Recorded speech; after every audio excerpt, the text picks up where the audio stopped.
चर्चा कर रहे थे अभी कि सूर्य नमस्कार के बारे में, और मैं आपको पुनः जो है कि मैं स्लाइड शेयर करना चाहूँगा। Sir sound please.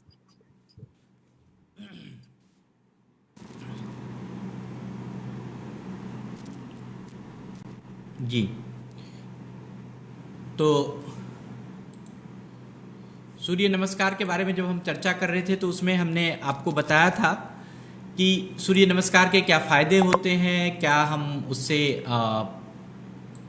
क्या क्या हमारे जीवन में बदलाव हो सकता है, इसके बारे में हम लोगों ने बातचीत की थी। और आज अभी हम बातचीत करेंगे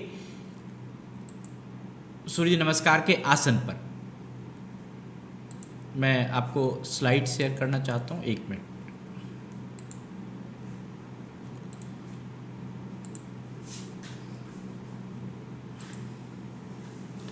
और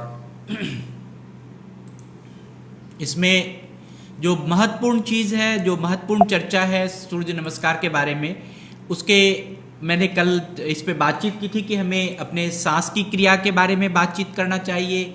हमें सूर्य नमस्कार के दौरान जो ध्यान है उसको किस चक्र पे हमें केंद्रित करना है उसके बारे में, और सूर्य नमस्कार के मंत्र के बारे में। तो ध्यान, सांस लेने में 3 हमारे चरण हैं कि हम जब सांस को बाहर निकालते हैं, सांस को जब अंदर लेते हैं, और सांस को हम थोड़ी देर के लिए अपने अंदर कुछ अवधि के लिए हम उसको ठहराते हैं या कुछ अवधि के लिए अपने अंदर रोकते हैं। और हमारे 7 चक्रास हैं, 7 चक्रास में कहाँ हमें किस वक्त ध्यान रखना चाहिए और सूर्य नमस्कार के क्या मंत्र हैं उसके बारे में हमने कल बातचीत किया था। कि प्रणमासन के बारे में कि हम सीधे हाथ जोड़कर खड़े हो जाएं और अपने आंखें बंद कर लें, और जो अपना ध्यान है वह हम आज्ञा चक्र पर लगाएं।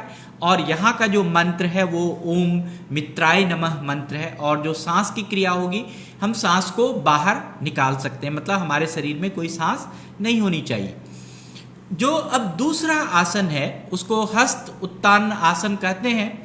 इसमें बहुत ही इंपॉर्टेंट है कि जब आप इस आसन को कर रहे हैं तो जैसे ही आप प्रणमासन में हैं और अपने आप को बदल रहे हैं तो उस समय से ही आप सांस को लेना शुरू कीजिए, और सांस भरते हुए दोनों हाथ को ऊपर उठाइए और ध्यान रहे कि दोनों हाथ आपके कान से सटे हुए होने चाहिए, और ऊपर की ओर हाथ को ताने। जितना हम ऊपर की ओर हाथ को ले जा सकते हैं उतना अच्छा होगा।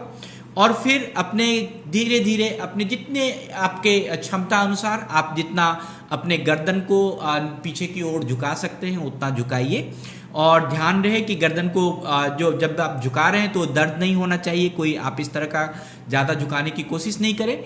और इस समय इस आसन में जो हमारा ध्यान है वो हमारा विशुद्धि चक्र पे, हमारे कंठ के पास जो विशुद्धि चक्र है उस पे हमारा होना चाहिए।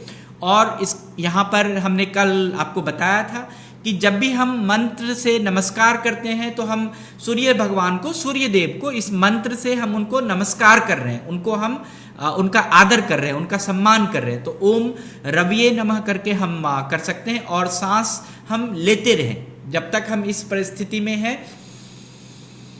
तो हम सांस को लेते रहें। और फिर जो तीसरा आसन है, तीसरी स्थिति में जब हम आसन चेंज करेंगे, धीरे धीरे जब हम बदलना शुरू करेंगे आसन को, ये हस्त पादान आसन है। इसमें जब भी हम धीरे धीरे सांस को निकालने की कोशिश करेंगे और धीरे धीरे हम बाहर सांस को निकालते हुए अपने हाथ को झुकाएंगे गर्दन के साथ, और आपका हाथ जो है कान के साथ सटे होना चाहिए। आप जितना आपकी क्षमता अनुसार है उतना ही आप बेंड होएं, और एक ही दिन में आपका हाथ और पैर नहीं सट सकता है, बहुत ऐसे लोग होंगे। आप अगर थोड़ा सा ही झुक सकते हैं तो थोड़ा सा ही झुकिए, धीरे धीरे आप प्रयास करेंगे तभी आप जो ये पिक्चर है इस आसन के पिक्चर के हिसाब से आप पूरा झुक पाएंगे। और आप हो सकता है कि किसी दिन आपका हाथ जो है वो पृथ्वी को भी स्पर्श कर सकता है, आपके शरीर में इतना लचक हो जाए कि आपका माथा जो है वो घुटनों को भी स्पर्श कर सकता है। तो इस समय इस आसन में जो हस्त पादान आसन है, इस समय आपका ध्यान जो है मणिपुर चक्र पे होना चाहिए, मतलब आपके हृदय चक्र के पास होना चाहिए। और इस क्षण आप कमर में रोकें अपने आप को, कमर के साथ, सॉरी मणिपुर चक्र में आपका इसमें नाभि के पास होना चाहिए। इसमें थोड़ा गलत पिक्चर है, नहीं ठीक है। तो और आपको इसमें जो मंत्र है इसमें है ओम सूर्याय नमः का मंत्र आप कर सकते हैं, और इसमें आपको सांस को निकालना है। इस पूरे आसन तक में जितने आपके शरीर के अंदर सांस है वो बाहर निकालें। फिर उसके बाद जो चौथा आसन है उसको हम कहते हैं अश्व संचालन। अश्व संचालन का मतलब होता है कि आपको ऐसे तरह से संचालित करना है आपके शरीर को कि आप सांस भरते हुए बाएं पैर को आगे कीजिए, जैसे आप इस पिक्चर में देख रहे हैं, और दूसरा जो पैर है दाहिने पैर को आगे कीजिए और बाएं पैर को पीछे कीजिए, और फिर छाती को पूरा खींचिए और उसको ताने, गर्दन को भी अधिक पीछे की ओर जितना आप झुका सकते हैं उतना झुकाएं। आपके जो पूरे पैर है, टांग है, वो पूरी सब तरह से सीधी होनी चाहिए, उसमें खिंचाव होना चाहिए। पैर का पंजा भी जो है आपका पूरा खड़ा होना चाहिए। इस स्थिति में आपको कुछ क्षण के लिए रुकना है। तो आप इस स्थिति में आप जो है सांस की प्रक्रिया करें, सांस लें, और इसमें स्वाधिष्ठान चक्र पे जो है या विशुद्धि चक्र पे, दोनों ही, विशुद्धि चक्र हो गया आपका गला, स्वाधिष्ठान चक्र हो गया आपका नाभि, आप उस समय करें। आप अपने मुख आकृति को सामान्य तरीके से रखें। आप मुख पे कोई ज़्यादा मतलब कोई भी एक्सप्रेशन या जो भी जिस तरह का एक्सप्रेशन आ रहा है वैसे ही एक्सप्रेशन को रखें। और इसमें जो मंत्र है वो है ओम भानवे नमः। ये जो अश्व संचालन मंत्र, ये अश्व संचालन जो है, ये चौथा पोज जो है, ये बहुत ही इम्पॉर्टेंट है। आप इसको करने से आपका पूरा शरीर, आपका पैर, आपका जो स्पाइनल कॉर्ड, आपका गर्दन, सब चीज़ में अच्छे से इसका एक्सरसाइज हो सकता है, और इसको करें। और पांचवा आसन जो है इसको हम पहले ही करने से पहले ही बता देंगे कि अगर आपको स्लिप डिस्क है या सर्वाइकल पेन है तो इस आसन से आप बच सकते हैं, इस आसन को आप स्केप कर सकते हैं। अगर आपको बहुत कष्ट है शरीर में तो ये आसन नहीं करें। इसको पर्वतासन कहते हैं या चतुरंग दंडासन भी कहते हैं इसको। इसमें क्या होता है, इस आसन में धीरे धीरे आपको सांस को बाहर निष्कासित करते हुए दाएं पैर को पीछे ले जाएं और दोनों पैर की एड़ियां परस्पर मिला के रखें, दोनों पैर की एड़ियों को मिला के रखें और पीछे की ओर खिंचाव करें।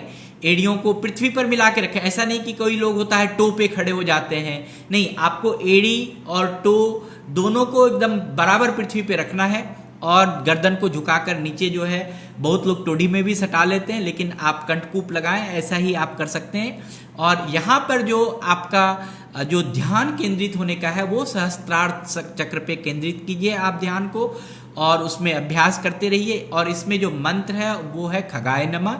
और इस आसन प्रक्रिया के दौरान आपको सांस को शरीर से बाहर निकालना है, शरीर से बाहर निकालते हुए सांस की ये आसन की प्रक्रिया आपको करना है। और छठा आसन जो है वो भुजंगासन, छठा आसन जो है अष्टांग आसन है। ये आसन से ही नाम होता है, अष्ट अंग, मतलब आपके 8 अंग इस आसन में जो है वो बड़े ही तनावपूर्ण होंगे, खिंचाव होंगे, समांतर होंगे। और ये बहुत ही इसमें इस आसन में आपके पूरे शरीर का हर एक अंग जो है वो आसन कर सकता है। तो आपको सांस भरते हुए शरीर को पृथ्वी के समानांतर आपको सीधा साष्टांग दंडवत जैसे करते हैं, जैसे उस तरह से पहले घुटने को, छाती और माथा को पृथ्वी पर लगाएं। घुटने को पहले आप अपने घुटने को, फिर छाती को, फिर माथे को आप पृथ्वी पर लगाएं। और जो आपका नितंब है, जो आपका बैक है, वो थोड़ा उठा हुआ होना चाहिए। और सांस को आप छोड़ दें। आप इसमें ना सांस लें ना कुछ भी नहीं करें। आपको ना सांस लेना है ना सांस भरना है। इस आसन में आपको बिना सांस लिए हुए ही ये आसन को जितना क्षण के लिए कर सकते हैं। मतलब मैं सांस लेना रोकना कह रहा हूँ, जितनी आपकी कैपेसिटी है, जितना देर आप रुक सकते हैं उतना ही कीजिए। धीरे धीरे ये आसन जब आप करते रहेंगे तो आपका पूरा एक सिंक्रोनाइजेशन हो जाएगा, अपने आप सिंक्रोनाइजेशन होगा कि आपका सांस अपने आप निकलेगा, बाहर होगा, रुकेगा।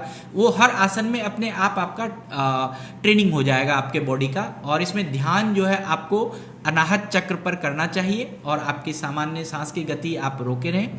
और ओम पुष्पणे नमः करके आप जो है इस आसन में मंत्र कर सकते हैं। और इस तरह से मैंने आज आपको 6 आसनों के बारे में आपको बताया। अगले 7 और 8 आसन के बारे में हम आपको कल बताएंगे कि कैसे इसको करना है और कैसे इसके आगे इसमें आपको क्या क्या और भी चीज़ करने हैं। तो उसके बारे में हम लोग कल और बातचीत करेंगे विस्तार से।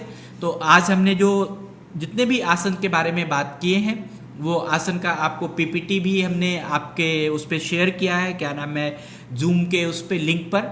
जब आप जूम से रजिस्ट्रेशन करते होंगे तो पीपीटी अपने आप आ जाएगा, नहीं तो कल मैं कहूँगा कि जो भी इसका जूम लिंक है, जो भी इसका डाउनलोड लिंक है, आप इस पीपीटी का डाउनलोड लिंक भी रख सकते हैं आप एक रेफरेंस के लिए, और आपको बहुत ही इससे फ़ायदा होगा। हम यही कहेंगे कि आप हमेशा, जो सबसे बड़ा आसन है सूर्य नमस्कार आसन है, इसको अगर आप करना सीख लें तो आपका योगासन जो है वो बहुत ही अच्छे से